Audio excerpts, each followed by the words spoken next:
Assalamualaikum warahmatullahi wabarakatuh. Selamat pagi, sahabat Mutiara Kerang. Terima kasih atas kehadirannya di Itikaf. Itikaf online, kajian beda Quran juga untuk surat Ibrahim part keempat ini. Saat ini alhamdulillah guru kita, ustadz kita sudah hadir di tengah-tengah kita.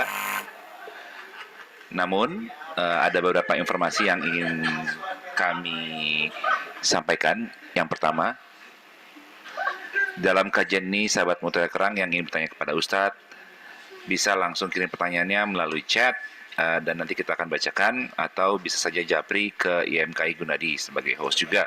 Jadi silakan chat secepatnya karena biasanya ngantri itu kalau di akhir-akhir. Jadi silakan aja japri ke saya IMKI Gunadi untuk bertanya. Yang kedua, jika memungkinkan untuk para peserta kajian yang online, mohon dapat menampilkan videonya seperti Patra Sinulinga. Jadi agar sebagaimana adab seorang murid kepada gurunya itu yang ingin menimba ilmu dengan cara bertatap muka, sedangkan online bisa menayangkan videonya, namun pastikan menutup auratnya. Yang terakhir, kami informasikan juga untuk para sahabat Mutiara Kerang, sedekah jariah yang 1000 kg beras sudah kami tutup. Namun jangan berkecil hati karena kami membuka untuk infak sedekah kajian bedah Quran online ini atau itikaf online ini ke rekening seperti biasa. Jadi sahabat Mutiara Kerang dapat mentransfernya ke rekening Yayasan Mutiara Kerang Indonesia dengan membuka nominal di belakangnya 098. Sekali lagi 098. Ini untuk bedah Quran atau itikaf online yang 10 malam terakhir ini. Baik, sebelum kita mulai kajiannya seperti biasa, kami persilakan kepada rekan-rekan yang bertugas secara offline di sini untuk dapat membacakan penggalan surat dari Ibrahim dan sari teolahnya. Untuk para petugas kami persilakan. A'udzu billahi minasyaitonir rajim. مثل الذين كفروا بربهم أعمالهم كرماد اشتدت به الريح في يوم عاصف لا يقدرون مما كسبوا على شيء ذلك هو الضلال البعيد ألم تر أن الله خلق السماوات والأرض بالحق إن يشأ يذهبكم ويأتي بخلق جديد وما ذلك على الله بعزيز. Aku berlindung kepada Allah dari godaan setan yang terkutuk. Perumpamaan orang yang ingkar kepada Tuhannya, perbuatan mereka seperti abu yang ditiup oleh angin keras pada suatu hari yang berangin kencang. Mereka tidak kuasa mendatangkan manfaat sama sekali dari apa yang telah mereka usahakan di dunia. Yang demikian itu adalah kesesatan yang jauh. Tidakkah kamu memperhatikan bahwa sesungguhnya Allah telah menciptakan langit dan bumi dengan hak benar? Jika Dia menghendaki, niscaya Dia membinasakan kamu dan mendatangkan makhluk yang baru untuk menggantikan kamu. Dan yang demikian itu tidak sukar bagi Allah. Shadaqallahul azim. Maha benar Allah dengan segala firman-Nya.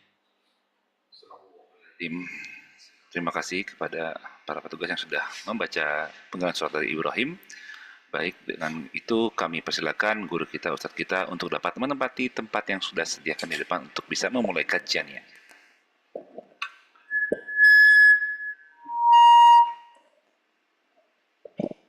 Iya. Bismillahirrahmanirrahim. Assalamualaikum Ustadz. Assalamualaikum warahmatullahi wabarakatuh. Oke, semoga Ustadz sehat selalu. Alhamdulillah. Sehat, alhamdulillah. Baik, bismillahirrahmanirrahim. Izin Ustadz. Alhamdulillahirrahmanirrahim. Wassalatu wassalamu ala asrafil anbiya wal mursalin wa ala alihi washabihi ajmain. Baik, sahabat Mutiara Kerang, sebelum kajian kita mulai, sama-sama kita doakan guru kita, Ustadz Ahmad Homsani, agar senantiasa Allah lindungi dari segala macam penyakit dan mara bahaya, dan juga agar senantiasa Allah selalu berkahi setiap langkah-langkahnya. Baik, sama-sama kita mengangkat kedua tangan kita dan membacakan surat Al-Fatihah. Al-Fatihah. A'udzubillahi minasyaitonir rajim. Bismillahirrahmanirrahim. Iyyaka na'budu wa iyyaka nasta'in.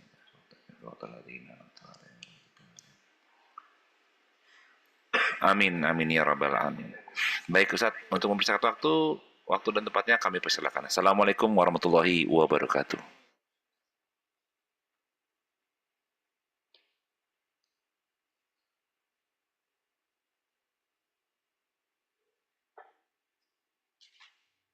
Bismillahirrahmanirrahim. Assalamualaikum warahmatullahi wabarakatuh.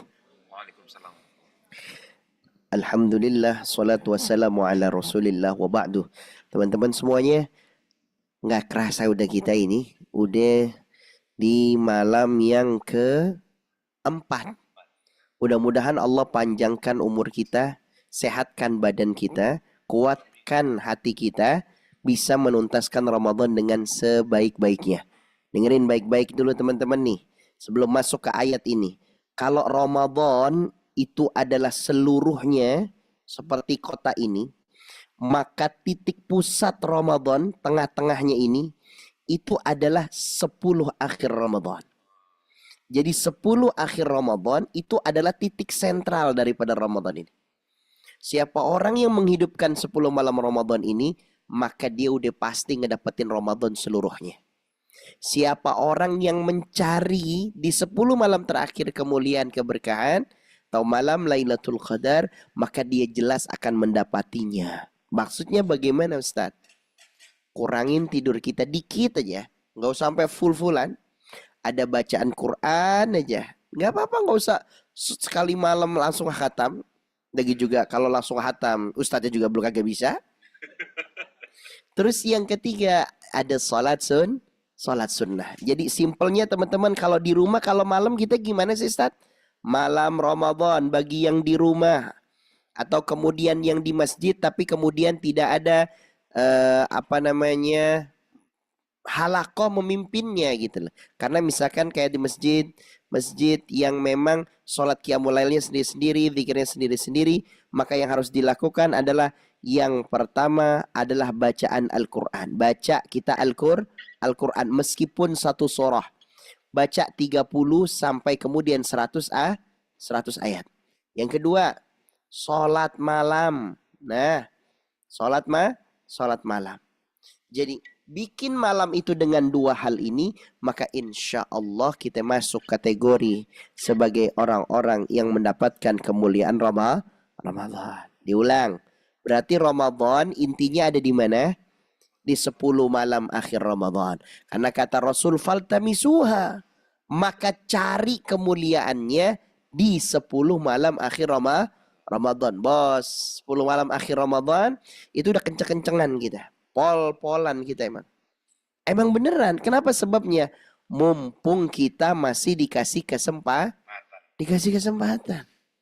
Bener udah, nggak apa-apa udah kita ngantuk-ngantuk tidur-tidur nggak apa-apa.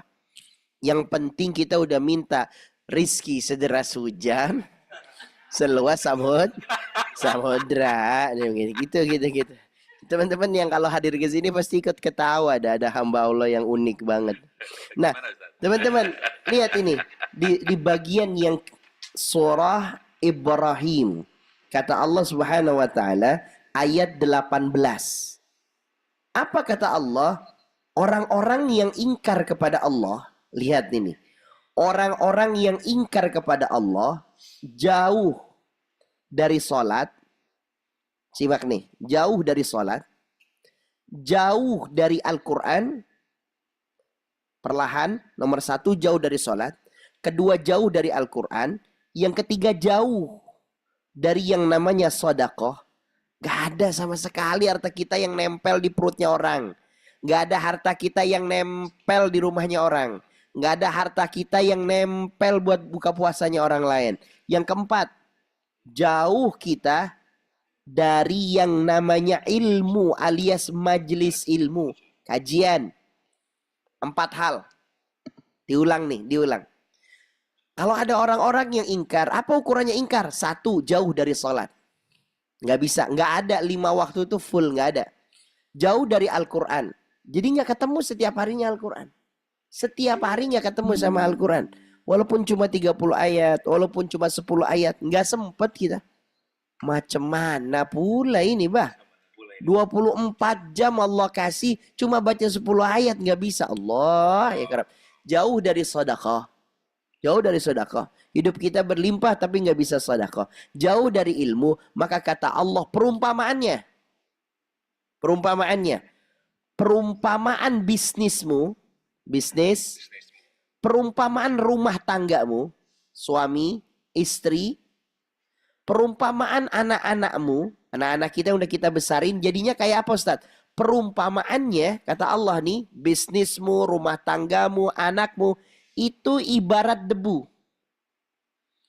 Debu itu adalah bisnis-bisnis kita nih. Rumah tangga kita nih, anak-anak kita nih. Ini debu yang ada di atas batu. Karena jauh dari sholat, jauh dari Quran, jauh dari sedekah, jauh dari ilmu, maka debu ini ketika ditiup oleh angin yang terjadi apa? Terbang. Habis. Maksudnya gimana Ustadz? Ada bentuknya tapi tidak bisa dinikmati. Ada bisnisnya. Tapi pas giliran waktunya gajian, kita terima, ada duitnya. Tapi pas giliran kemudian kita pakai, dapat seminggu habis, dapat 2 minggu habis. Sampai kita bilang gini, kemana aja ini duitnya? Kok tahu-tahu udah habis, betul ya? Oh, rumah tangga ada, tapi kok nggak tegur sapa. Lo kemudian nggak ada romantis-romantisnya. Yang lain pada bikin romantis kan gitu kan.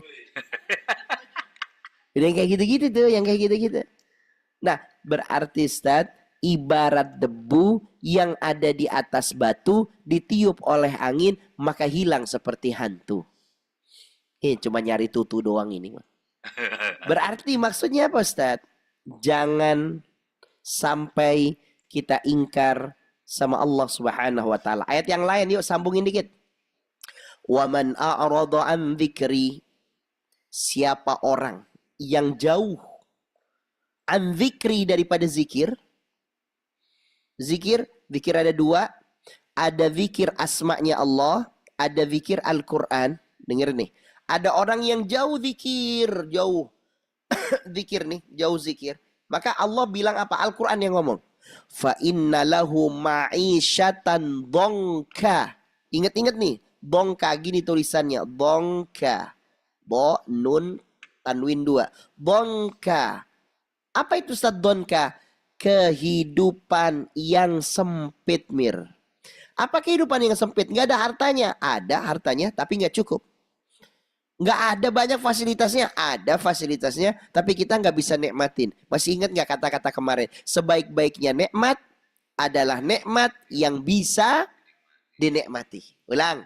Sebaik-baiknya nikmat adalah nikmat yang bisa dinikmati.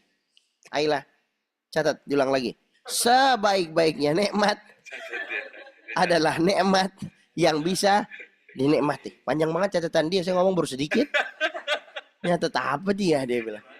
Ya Allah, orang yang jauh zikir dari Allah, zikir asma'nya Allah, la ilaha illallah, zikir asma'nya Allah, hasbunallah, zikir asma'nya Allah, subhanallah, bihamdi subhanallahil azim, atau zikir dengan Al-Quran. Ada Al-Muluk kita baca, ada Ar-Rahman pagi-pagi kita deresin, ada Al-Waqiah yang kita istiqomahin.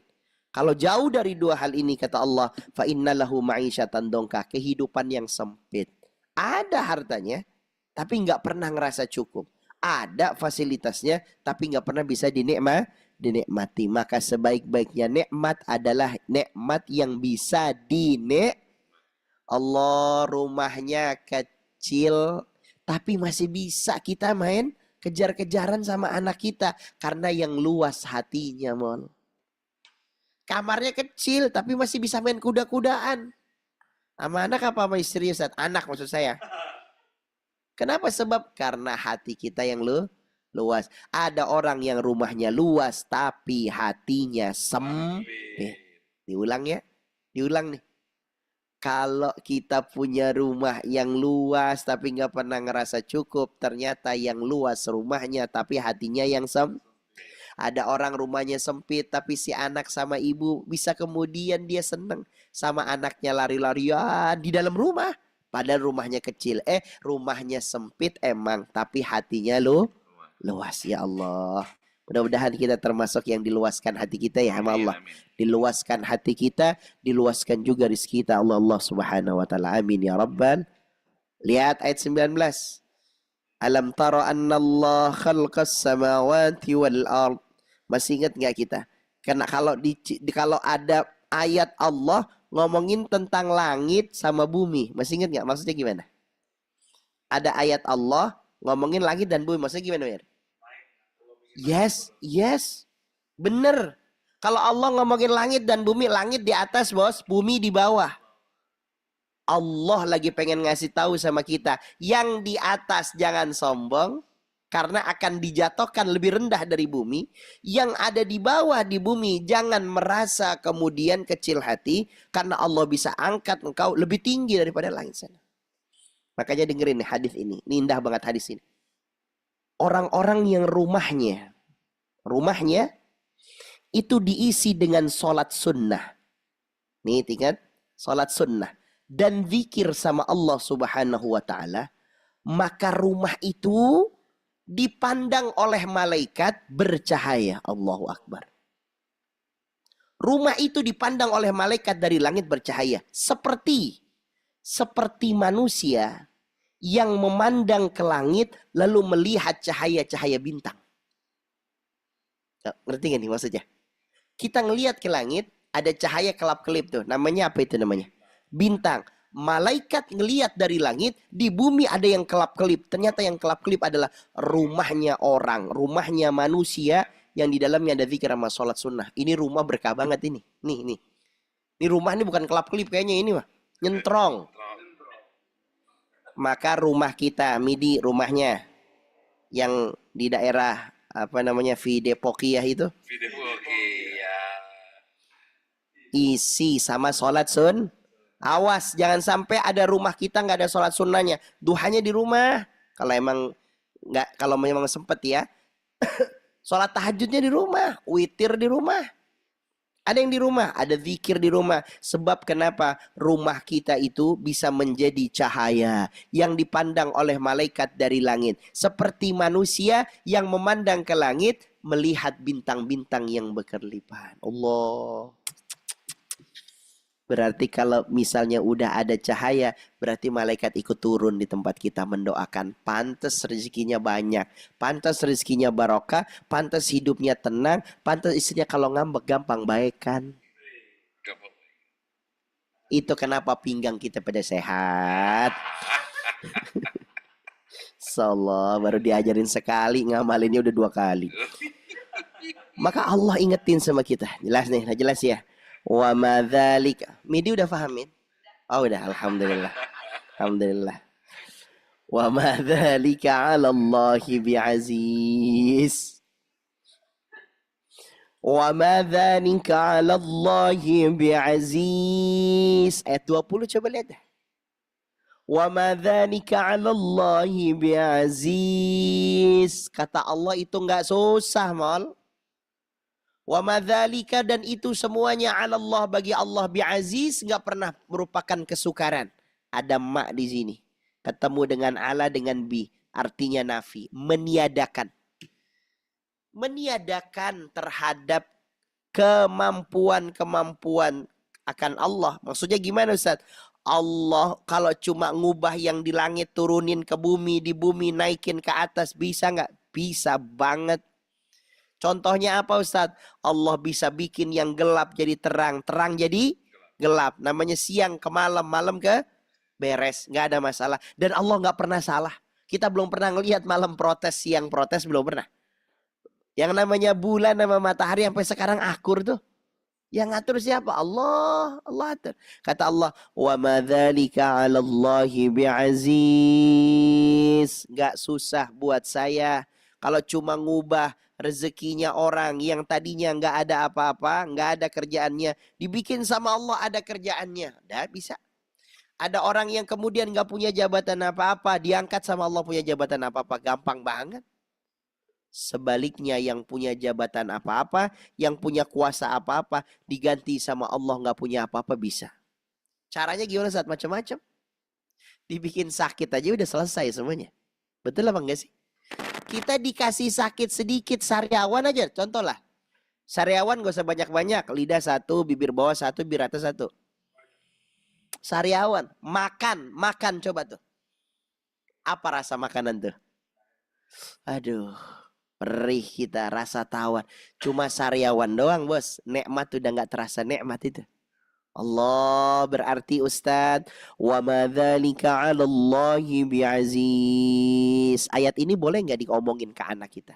Nah, punya cita-cita kan? Punya harapan, minta ke Allah, wa madzalika 'alallahi bi'aziz. Nggak ada yang susah buat Allah.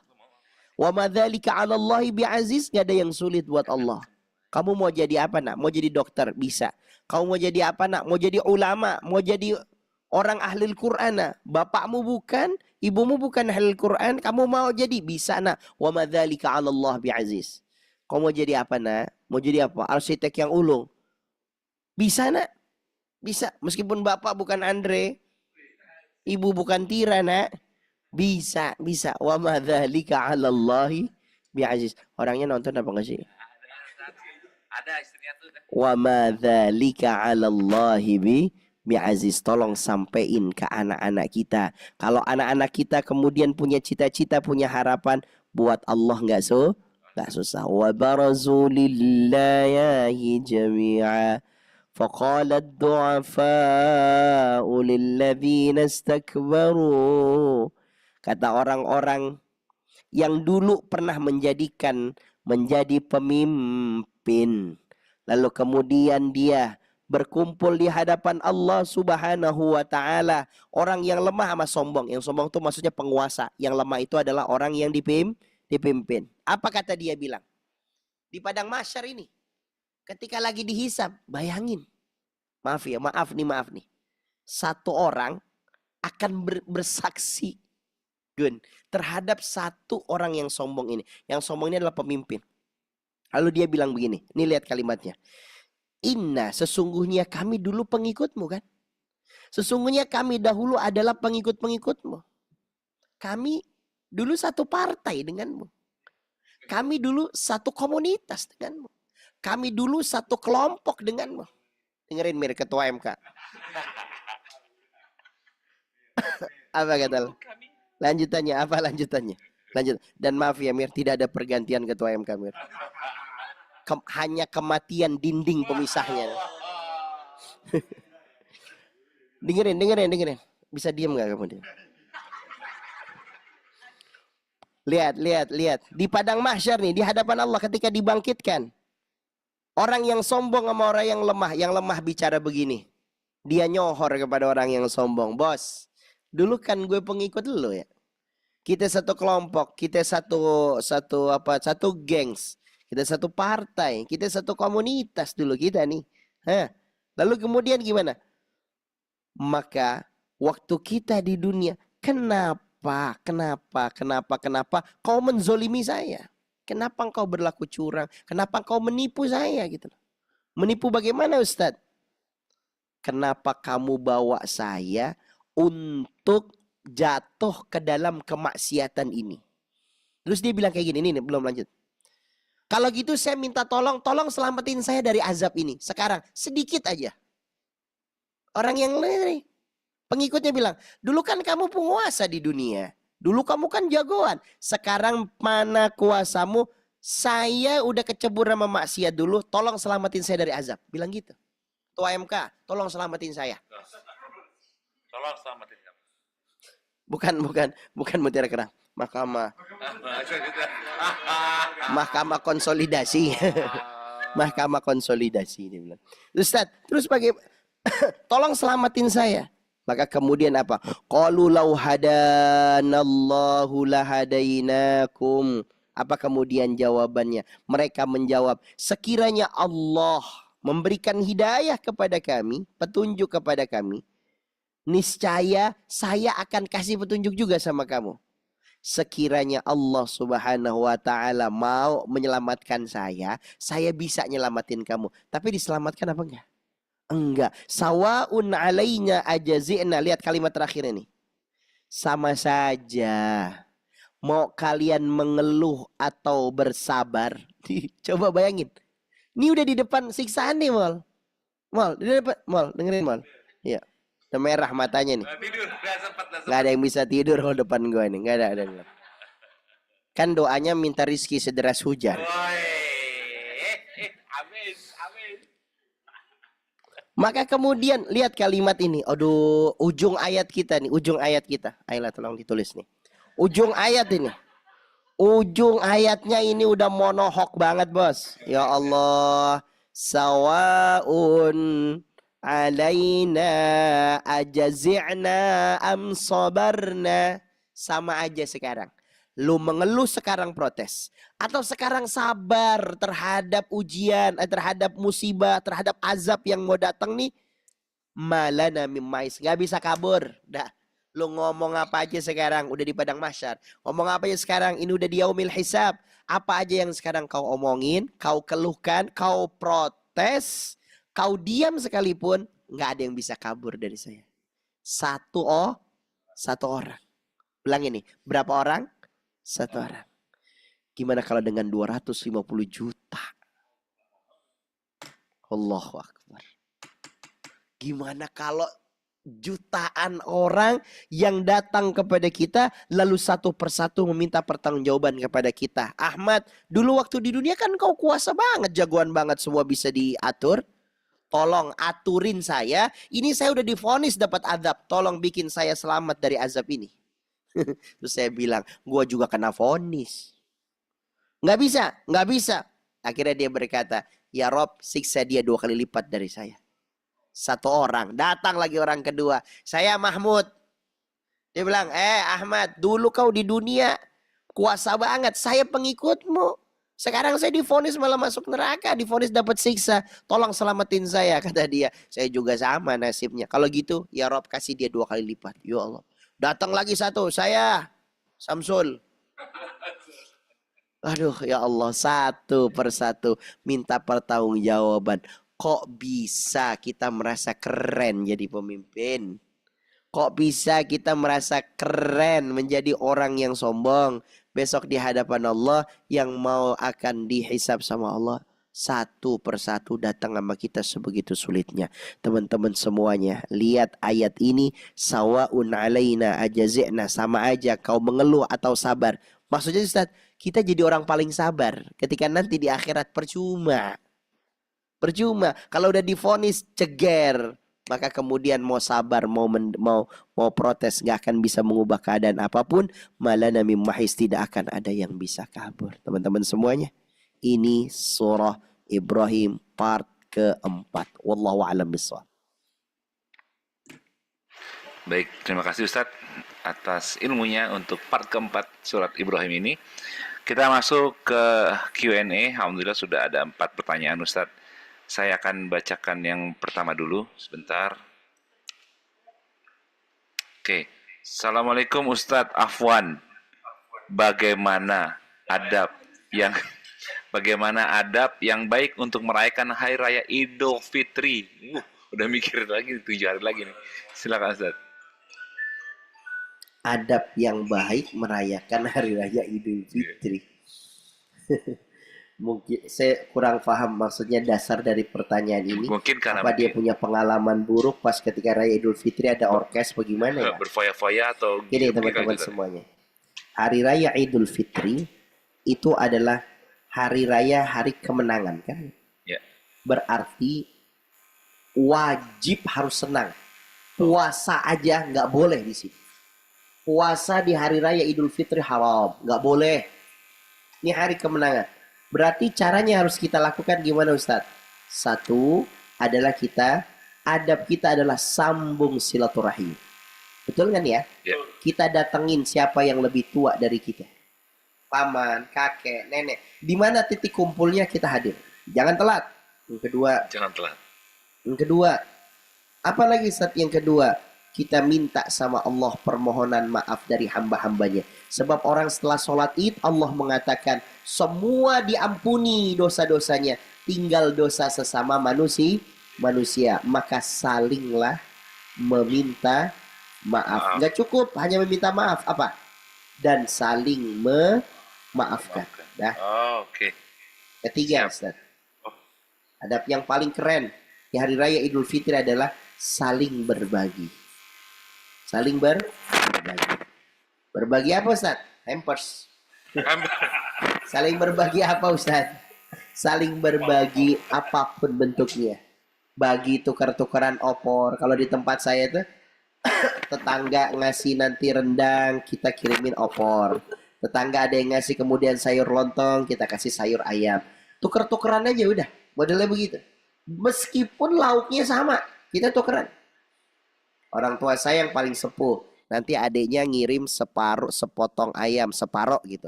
Sama kuahnya. Di rumah kita juga sama, tapi nanti dioper lagi ke tetangga kita. Tetangga yang satu masaknya sayur godok, dia kirim ke kita, ditukar mangkoknya diisi sama sayur kita, sayur opor. Ada yang kayak gitu kan? Ya, Ustaz. Ada yang kirimnya nasi sama kemudian rendang, kita balas pakai ketupat sama sayur opor kita. Gitu terus tuh. Itu adalah adab yang terbaik di hari raya Idul Fitri. Baik Ustaz. Syukron jazilan Ustaz. Terima kasih. Baik Ustaz, pertanyaan kedua ini kemarin Ustaz saya tampilkan lagi. Izin bertanya Ustaz, saya biasanya membawa Al-Quran kecil kemana-mana untuk memudahkan tilawah. Namun penglihatan saya sudah mulai berkurang. Saya tidak bisa menggunakan Quran kecil lagi. Sekarang sangat bergantung pada aplikasi Quran di HP. Saya baru sadar, saya jarang menyentuh Al-Quran fisiknya Ustaz, karena meskipun tilawah di rumah, saya menggunakan Quran aplikasi. Saya khawatir jadi hilang keberkahannya. Mohon saran dan masukannya Ustaz. Tidak masalah, aplikasi handphone itu juga bagian daripada ibadah. Kenapa ibadah Ustaz? Jangan menilai bahwa kemudian jadi saya nggak dapat pahala, dapat. Jadi saya nanti nggak ibadah saya berkurang, tidak. Justru ini bentuk ibadah. Kenapa ibadah? Karena kita mengambil kemudahan yang diberikan oleh Allah, betul nggak? Kemudahan. Udah tinggal pencet doang. Ini namanya kemudahan sama Allah. Berarti kita sedang apa nih? Sedang membesarkan rahmat kuasa Allah. Allah bisa lo ya bikin kayak gini. Nah, jadi gimana Ustaz? Nggak ada masalah menggunakan aplikasi handphone. Yang pasti adalah kita tetap memegangnya dalam keadaan punya wudhu. Lalu kemudian ketika kita membacanya di rumah, tetap dalam keadaan tertutup auratnya. Jadi nggak boleh kita baca Quran sambil nggak pakai kerudung gitu.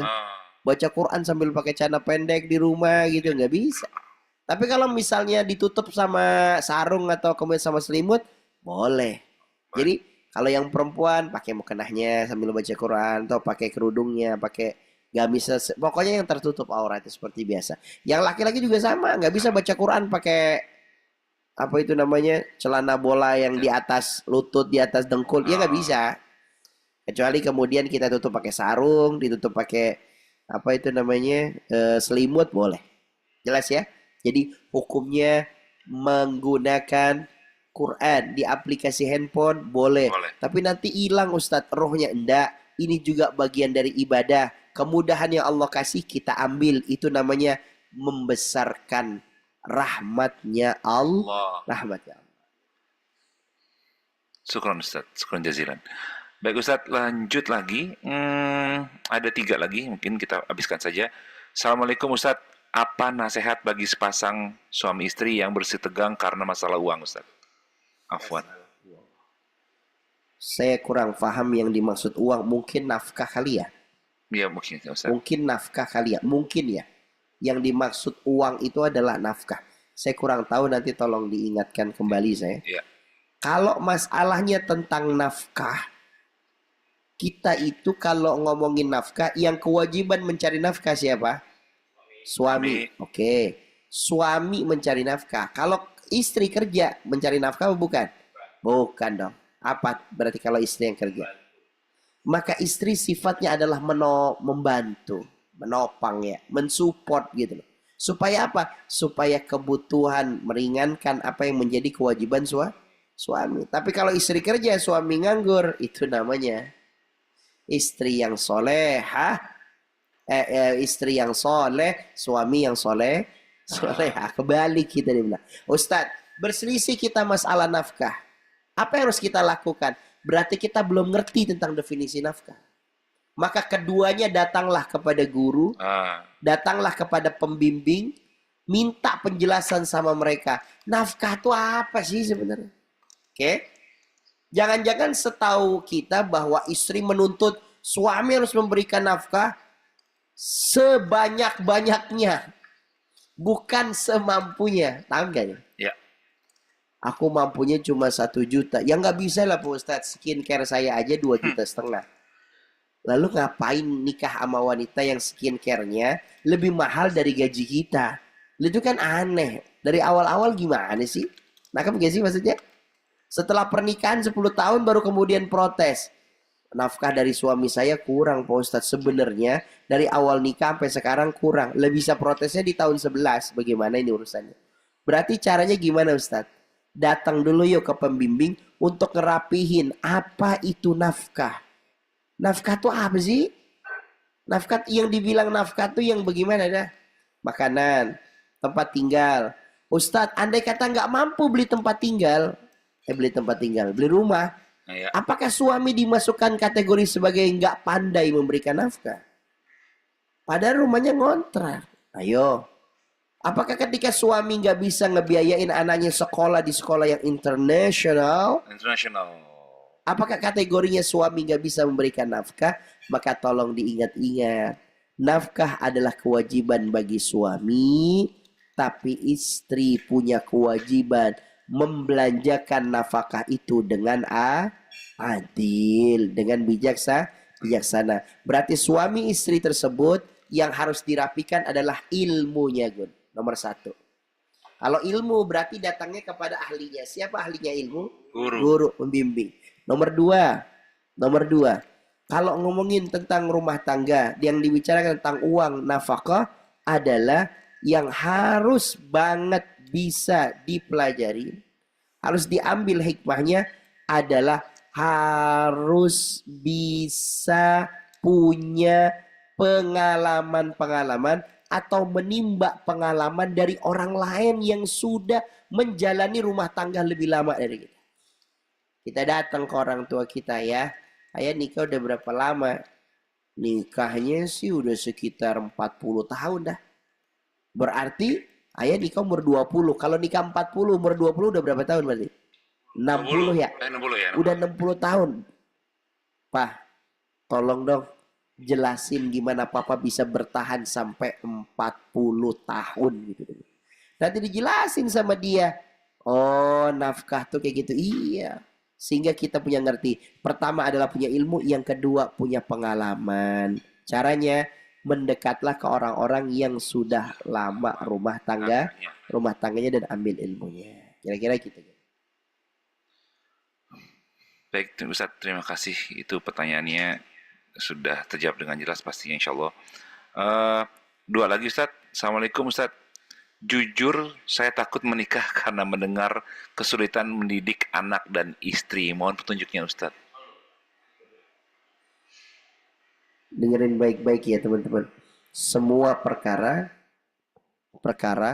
selalu ada sisi resikonya kan ya. Ya. Yang kedua adalah ada sisi positifnya gitu. Ya. Atau keuntungannya. Contoh saya tanya gini. Kalau naik kereta ada resiko kan ya? Betul, ada. Naik pesawat juga ada resikonya. Resiko naik pesawat, waduh, jarang kita dengar ada kecelakaan pesawat masih selamat. Ya. Resiko kereta itu juga jarang. Resiko yang paling ringan alat transportasi adalah sepeda, betul? Betul. Sok silahkan Jakarta Kediri sepeda. Paham gak maksudnya? Jelas gak sih? Resiko. Iya, coba silahkan Jakarta Surabaya sepeda. Kenapa? Secapek-capeknya, secelaka-celakanya kecelakaan sepeda, pasti yang patah bukan kaki kita. Pasti yang patah stang kita. Betul ya? Ban kita, betul kan? Iya, jarang kita ngelihat orang main sepeda patah dengkulnya, jarang gitu kita lihat. Patah kakinya jarang banget, kecuali itu sepedanya ketabrak atau nah ini yang kemudian jadi masalah. Ustadz, saya takut banget buat menikah, alright. Nikah itu adalah ibadah, betul kan? Betul, Ustaz. Nikah adalah ibadah. Lalu kemudian ada resikonya, Pak Ustadz. Resikonya apa? Saya takut resikonya ngedidik anak repot. Didik anak repot. Didik anak repot. Tidak nikah pun ada resikonya. Tidak nikah tetap ada resikonya. Apa resikonya? Berarti tidak ada yang ngurusin. Tidak diurus oleh anak. Betul kan? Lah iya dong. Iya. Kalau nggak nikah, berarti nggak punya pasangan dong. Iya, Nggak betul. punya pasangan, berarti nggak punya Anak. nggak punya anak. Waktu kita sakit yang nemenin siapa? Anak. Lalu harta-harta kita kan diberikan ke siapa? Lalu kita pulang dari kerja buat ke siapa? Ada resiko nggak? Nikah ada resikonya, tidak nikah ada resikonya. Mana yang kita ambil? Nikah. Kenapa? Nikah itu nikmat. Kalau nikah nggak nikmat, kenapa masih banyak orang yang mau kawin lagi? Gimana gitu, Ustaz? Bener nggak sih? Ya, Ustaz. Iya. Ada yang udah masih lagi karena nikmat. Lawang kita yang nikah sekarang nyesel kenapa nggak dari kemarin? Nikah itu nikmat. Berarti maksudnya Ustadz, kalau pernikahan itu adalah resikonya, nanti susah kita ngedidik anak kalau punya anak. Tidak nikah pun tetap ada resikonya. Berarti Ustadz, sarannya bagaimana? Menikahlah. Kenapa Ustadz? Karena an-nikahu nikah itu adalah ibadah yang Terpanjang. ibadah yang terpanjang. Nggak ada endingnya itu. Nggak ada itu endingnya. Dunia doang Ustaz, nggak sampai sampai akhirat. Orang nikah bersentuhannya pahala. Orang nikah memandangnya kebaikan. Orang nikah bercandanya kebaikan. Orang nikah bikin reels Instagram, bikin romantis, itu ibadah. Ya kan? Yang nggak ibadah orang yang julid. Ngapain sih? Kayak gitu aja di posting-posting. Lu yang julid, bos. Saya kesel banget deh Pak Ustadz. Kenapa? Itu tuh orang romantis kayak gitu. Lah, emang nggak boleh. Emang kenapa? Saya Pak Ustadz, kalau punya media sosial, nggak pernah menampilkan istri saya. Ya nggak apa-apa, silahkan. Boleh apa nggak? Boleh. Tapi orang yang menampilkan istrinya di Instagram bukan buat pamer, bos. Bisa jadi supaya nggak digodain sama orang. Ini saya laki-laki udah beristri. Tolong jangan godain saya. Itu contohnya. Ini saya Ahmad udah beristri. Tolong jangan godain saya. Agak sombong ini emang. Cuma maksud saya adalah kita nggak tahu. Kita kan nggak belah hatinya orang lain. Betul ya? Sehingga kita nggak tahu tujuannya apa. Namanya media sosial, bos. Namanya media sosial untuk saling kenal, saling tahu. Kan gitu kan ya? Yang nggak saling kenal, nggak saling tahu namanya media itikaf. Bener gak sih ini?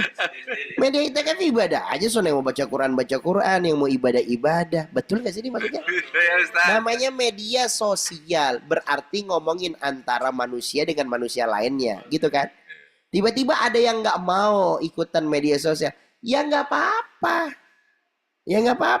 Tapi saya mau bermain ini Pak Ustadz. Tapi saya nggak mau kemudian bersosialnya. Oh ya berarti ganti nama ya. Itu namanya media iktikaf misalnya.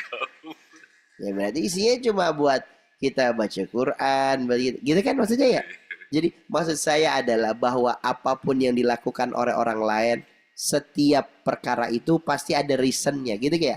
Ada alasannya. Bukan berarti karena kita punya alasan yang buruk lalu kita katakan orang lain itu buruk. Nangkap maksudnya ya?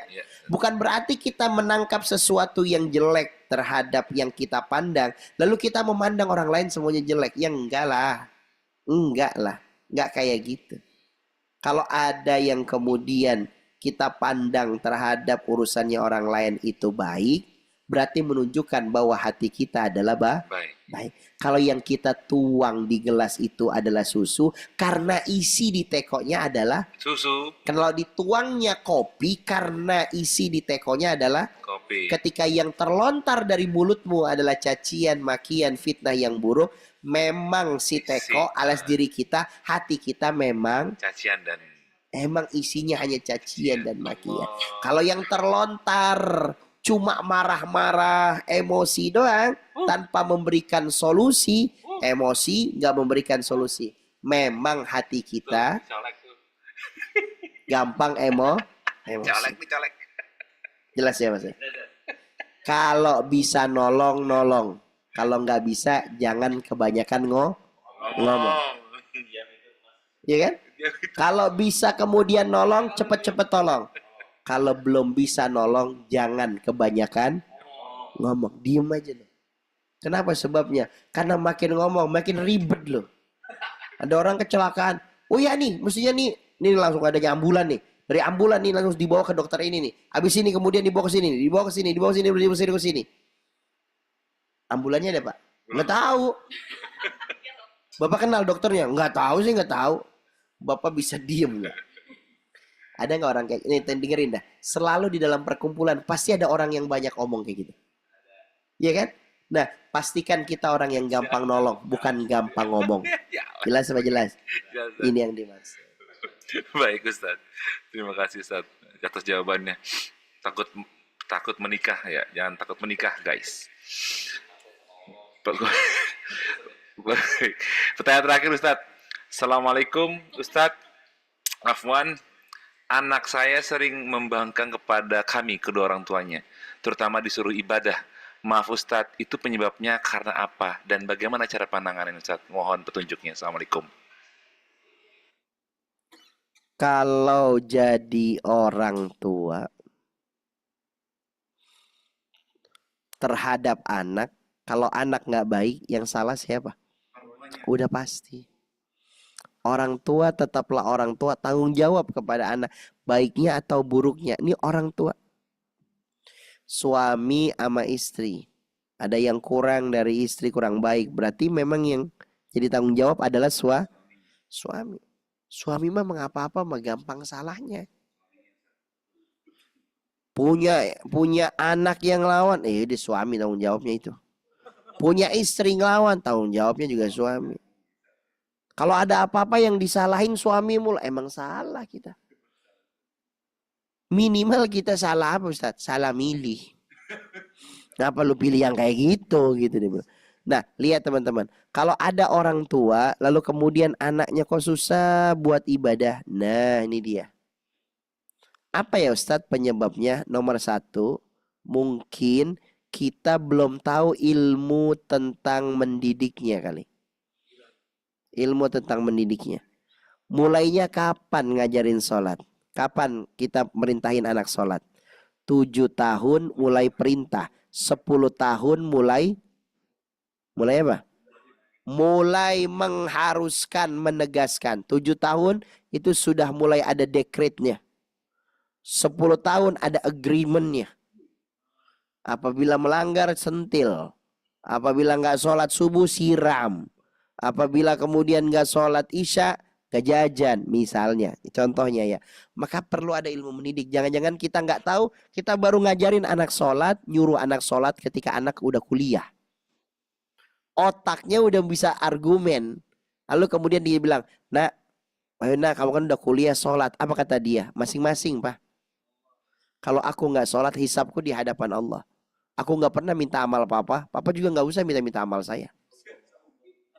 Maam tuh. Kali dia muridnya Rocky Gerung kali ya. Gimana ini orang kayak begini? Ilmu mendidiknya yang harus kemudian harus bisa. Apalagi Ustadz, yang kedua coba cek, ada harta kita enggak yang haram? Kalau ada harta yang haram, dampaknya kepada anak kita yang bisa nasihatin. 2 hal ini yang menjadi pegangan.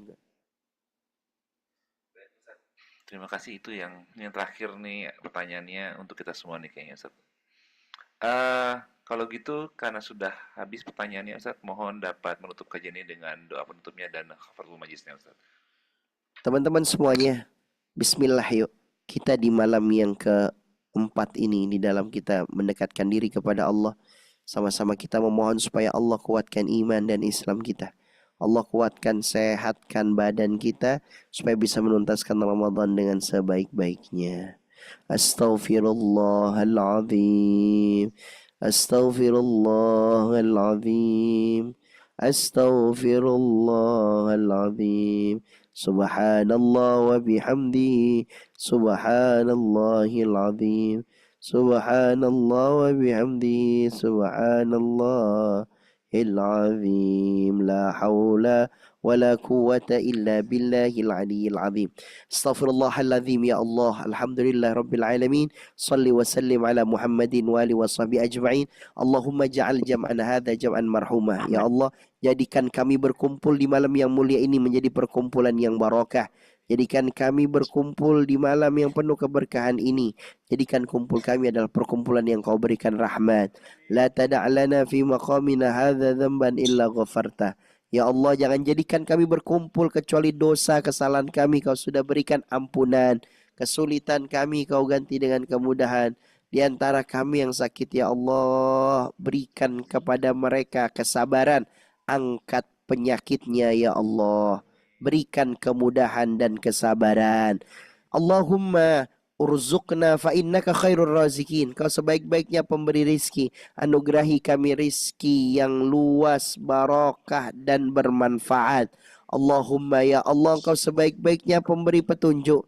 Tunjukkan kepada kami jalan yang lurus, jalan yang benar, dan berikan kekuatan pada kami agar kami bisa istiqamah di jalan tersebut. Allahumma karim, tuhibbul afwa fa'fu anna. Ya Allah, di malam yang penuh barakah ini, berkahi kehidupan kami, berkahi anak turunan kami, berkahi usaha dan pekerjaan kami.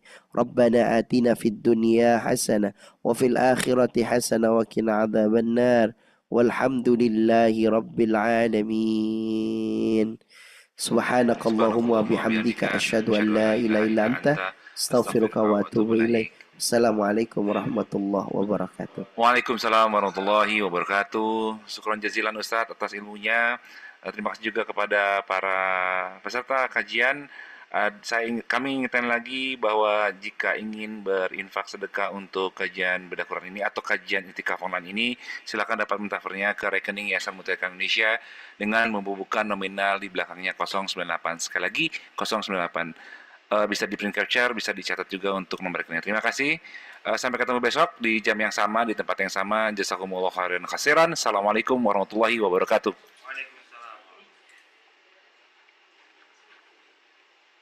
Waalaikumsalam warahmatullahi wabarakatuh. Terima kasih Ustaz. Terima kasih semuanya. Egi tuh, Egi lagi di kapal tuh kayak gini, kapal lagi. Iya. Masya Allah. Iya maksudnya. Selamat sahur. Oh, selamat sahur. Silakan, selamat sahur Gi. Insyaallah, Patra selamat sahur Patra. Ditunggu ya kesini Patra. Ditunggu di Lauser.